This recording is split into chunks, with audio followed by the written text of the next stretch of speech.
जनाब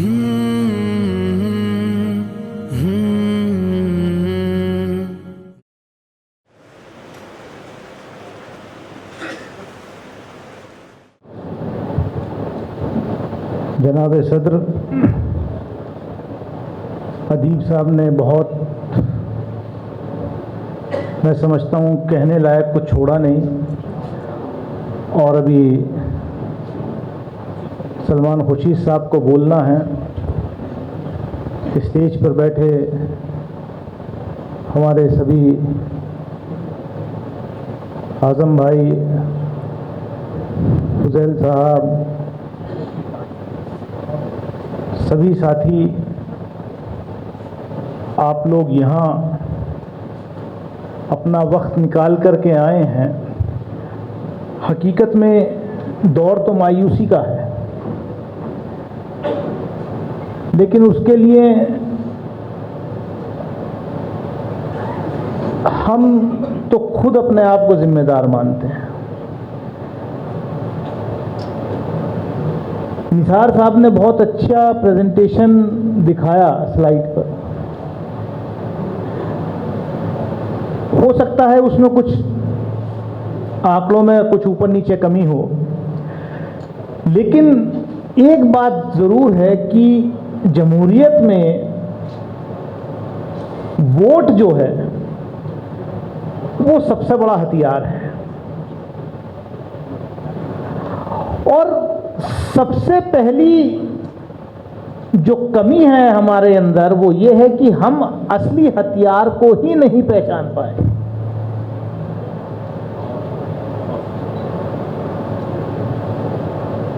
जो आंकड़े यहां पर दिखाए गए, हमारी मजलिसों में, हमारी कम्युनिटी के अंदर डिस्कशंस में कभी ये डिस्कस होता ही नहीं कि बूथ के ऊपर हमारे कितने वोट थे या कितने रह गए हैं, या जब वोटर लिस्ट का रिवीजन चलता है पूरे दिसंबर जनवरी, तो कितने लोग उन बूथ्स पर जाते हैं। पिछले कुछ सालों में इलेक्शन का प्रोसेस ही बदल गया है। जैसे जैसे वक्त बदला है ऐसे ऐसे चीजें नहीं आई हैं।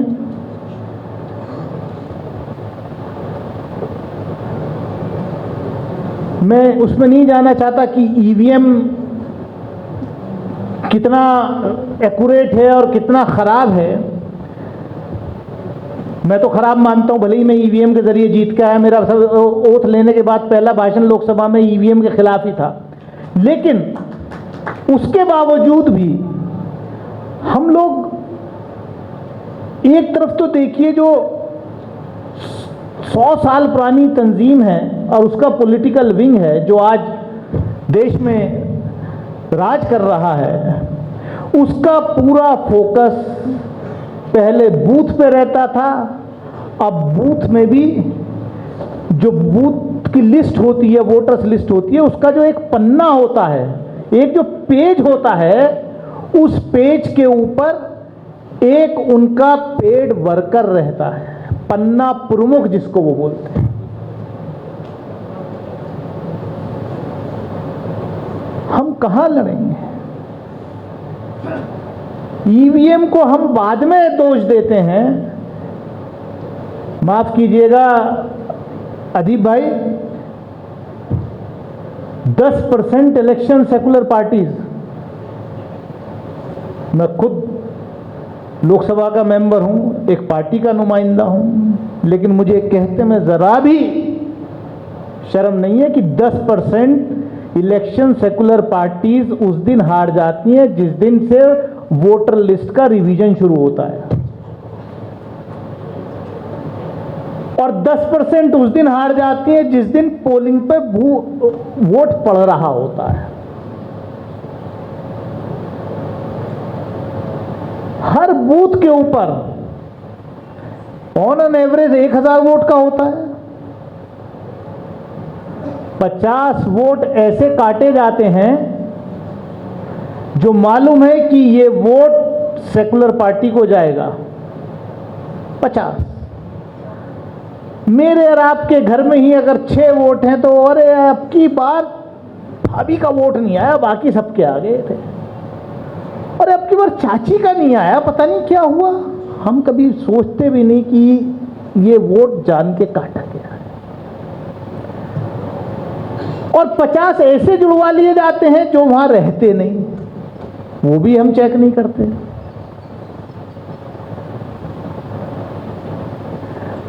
आप कहेंगे ये बिल्कुल डायरेक्ट सियासत की बात मैं नहीं करना चाहता था, और मैं किसी पार्टी के लिए नहीं कर रहा ये बात। ये मैं इस जमहूरियत में आपको कैसे सरवाइव करना है, ये सबसे बड़ा सवाल है। हम लोग, मैं कहता हूं पॉलिटिकल पार्टीज के वर्कर्स, कैडर्स, जो सेकुलर पार्टीज हैं, वो जाते ही नहीं जब वोटर लिस्ट का रिवीजन शुरू होता है। एक तरफा रहता है वहां माहौल। पूरे मैं कहूंगा कि आज जो हालात हैं मुल्क में,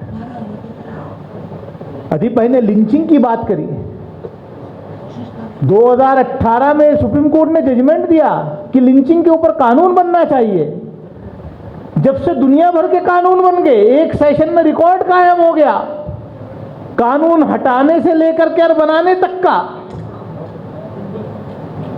मैंने बीइंग लोकसभा मेंबर, मैंने 3 बार लिंचिंग के ऊपर कानून बनाने की बात उठाई, कोई सरकार के ऊपर जूनी नहीं थी। मैं रात आज फुजैल अय्यूबी साहब से कह रहा था कि अभी तो ये झांकी है, असली तो अभी बहुत कुछ होना है। अभी तो आपके यहाँ जो है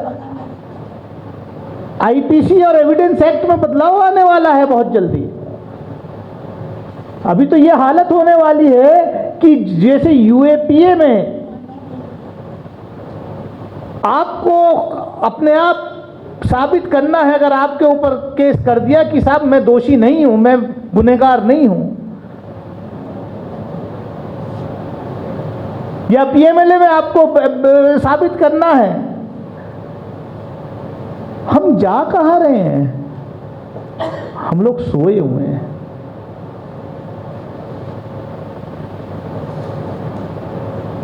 अदीप भाई ने जिक्र किया अभी इंस्पेक्टर सुबोध की हत्या का।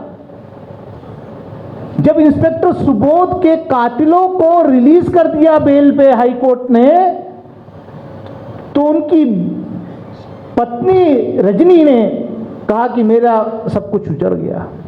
लेकिन ऑनरेबल सुप्रीम कोर्ट ने उसका नोटिस लिया और वो हाई कोर्ट की वो बेल कैंसिल हुई जनवरी में। आज उसके कातिल दोबारा जेल में।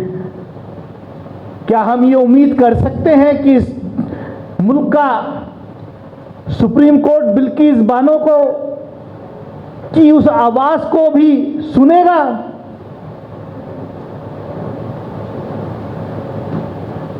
बहुत अच्छा लगता है हम मंच से भाषण दे रहे, नारी का सम्मान होना चाहिए, लेकिन होता उसके उल्टे है।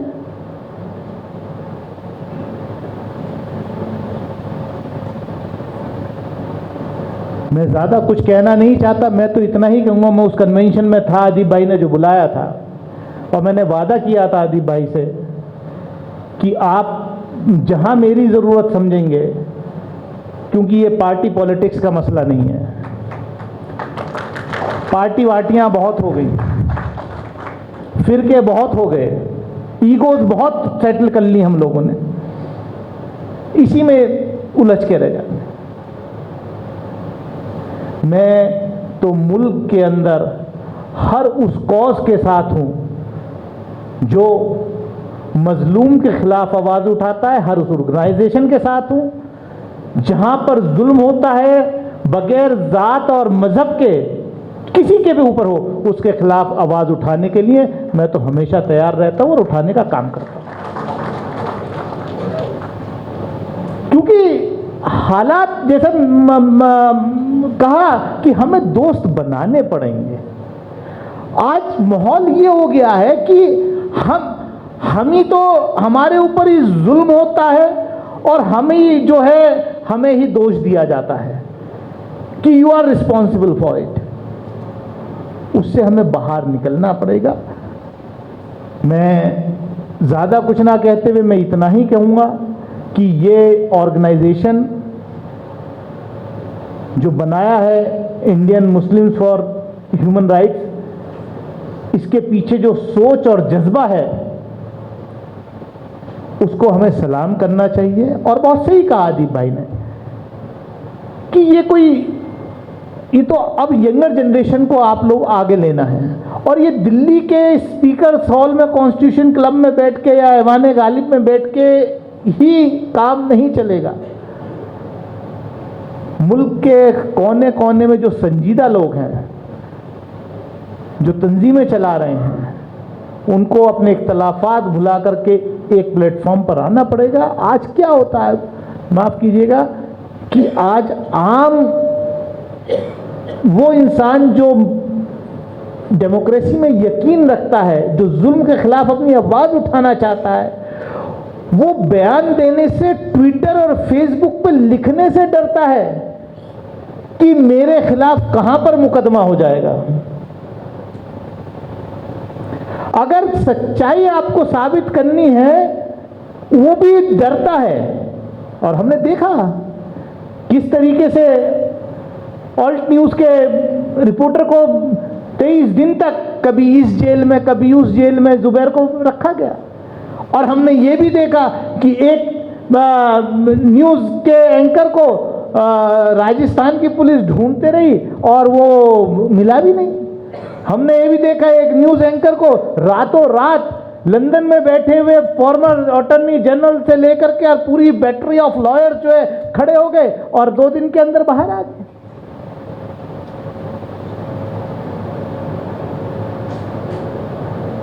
हमारे लोगों के खिलाफ के साथ कौन खड़ा होगा? आज अगर सिद्दीक कापन जेल में है,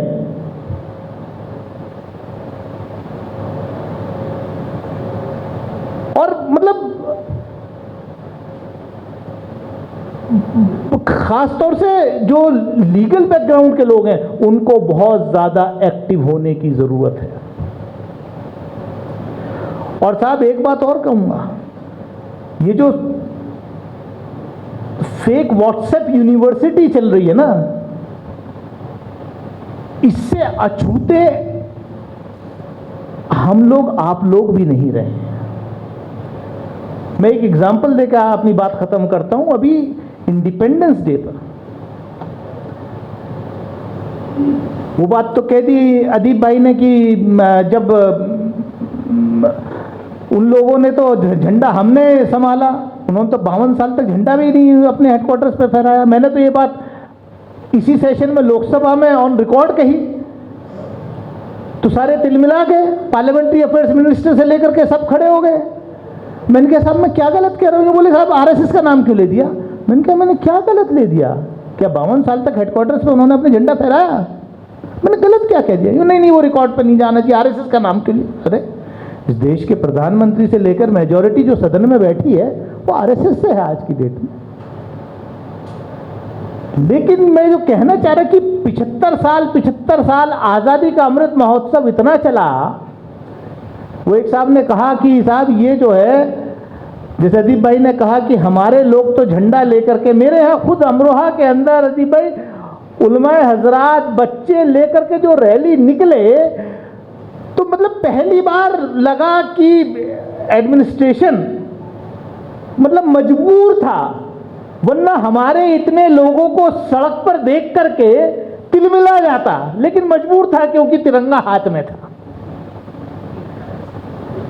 उनके किसी को रुखुल में नहीं देखने को मिला। लेकिन मैंने 15 तारीख की सुबह ही सुबह जब अपने फेसबुक पर पोस्ट किया, ट्विटर पर पोस्ट किया कि आज़ादी की 76वीं 76th एनिवर्सरी पर सबको बधाई, मुझे ताज्जुब हुआ था कि बड़े बड़े पढ़े लिखे intellectuals, professors, officers, students, brilliant, उनके मेरी टाइमलाइन पे पोस्ट किया, मैसेज आए व्हाट्सएप पे, कहीं ने फोन किया, मैं ऑल माय वेल विशर्स मैं व्हाट्सएप यूनिवर्सिटी के बारे में बता रहा हूँ आप कि दानिश भाई आपने गलती कर दी, ये आज़ादी का अमृत महोत्सव अभी 75वीं वर्षगांठ है, आपने 76 गलत लिख दिया, 75 है, 76 गलत लिख दिया। अब मैं देख रहा हूँ, मैंने देखा वाकई 70-80% लोग 75वें साल की स्वतंत्रता दिवस की 75 साल पे बधाई, 75 साल से 75 साल, अरे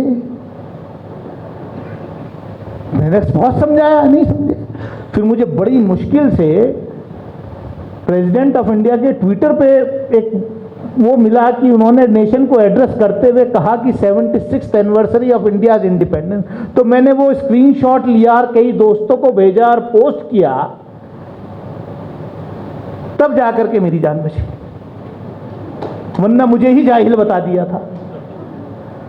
मतलब कहने का मतलब यह है कि जिस तरीके का कैंपेन उनका चल रहा है, और वो कैंपेन जो नफरत का कैंपेन चल रहा है, मैं ये इसका कहने का मतलब मेरा ये है कि वो नफरत को इस तरीके से चला रहे हैं कि झूठ को सच में किस तरीके से तब्दील किया जाता है, और एक बड़ा सेक्शन उनके ट्रैप में हमारे लोगों का भी आ रहा है, हम भी आ रहे हैं। तो बुजुर्गों और नौजवान साथियों, मैं इतना ही कहूंगा, ये जो कारवां लेकर के दिल्ली से अदीप भाई और उनकी टीम निकली है, आप इसका साथ दीजिए। बहुत बहुत शुक्रिया।